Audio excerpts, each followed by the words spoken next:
Hey guys, so I'm not much of a show person, mainly because of the commitment required to finish one, but there was a large amount of buzz regarding the latest Netflix series, Squid Game, a show about a game with squids in it, I don't know. And so I sat down and watched it entirely, and I did not regret it. It's not perfect, obviously. My favorite Netflix series is the masterpiece Queen's Gambit. But not everything has to be perfect for me to love it. And yes, I adore this show. And it's easily one of the best things to come out this year. And I loved it. I cannot stop thinking about it.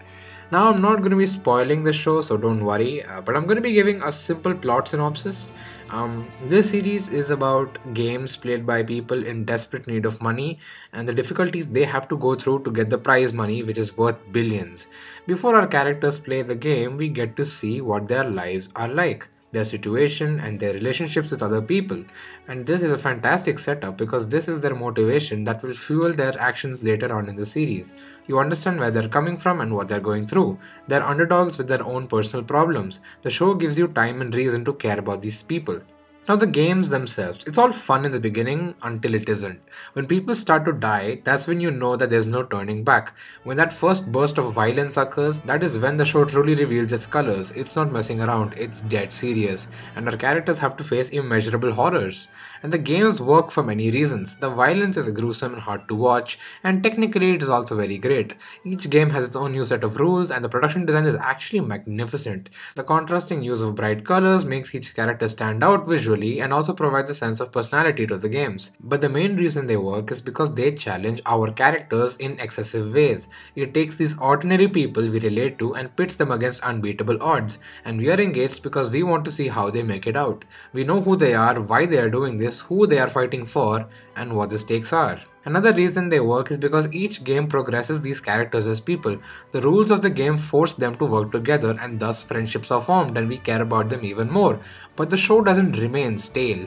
It uses our love for these characters and escalates the conflict with each episode to the point where we are worried what might happen to them. As the games pass by, their situation gets more worse and dire. Players keep on dying, and we want these people to be safe and make it out of the game as soon as possible. And as the challenges become more intense and personal, characters are forced to make difficult choices that reveal their true nature, and we learn more about who they are, and it really shows how far they are willing to go to achieve what they want. All the players have one goal: to win the prize money, and this want drives them to kill or to be killed. One thing that the show does, which I love, is that it questions whether this entire process is even worth it for the money. It shows us how greed can cause more destruction, and it works because many of these people are people we have grown to care about. Aesthetically too, the show looks gorgeous. The green and white walls make the pink suits of the henchmen look brighter and makes them stand out more. The use of masks is fantastic as it adds to the feeling of alienation between the players and the soldiers. Even the use of colorful colors that contrast with the dark red of the blood spilt when a player is killed is fantastic. And Johann Strauss's musical piece, The Blue Danube, is a somewhat uplifting song but is horrifying when played in this series because it plays before any game starts.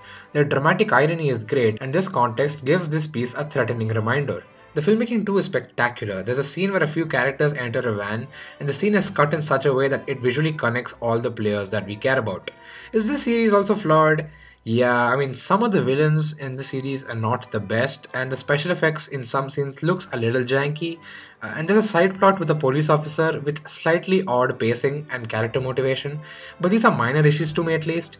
The show's theme is about whether humanity is still good, and while it isn't perfectly handled in my opinion, it does explore this theme well enough for me to care and be engaged. These characters, these people, are going to stay with me long after I finish the series. This show is rightfully getting the praise it deserves. It has great writing and production design that made for an unforgettable experience. I highly recommend this series, and this is why I love Squid Game. Thank you for watching. Yo, guys, I just wanted to say that I've been very active recently in my podcast, which you can find on Spotify and many other platforms, and the link is in the description. And I've also been very active in my blog recently, where I write about films that I want to talk about, which I'm now going to make a video on. So read those if you're interested. And yeah, that's it. Thanks, bye.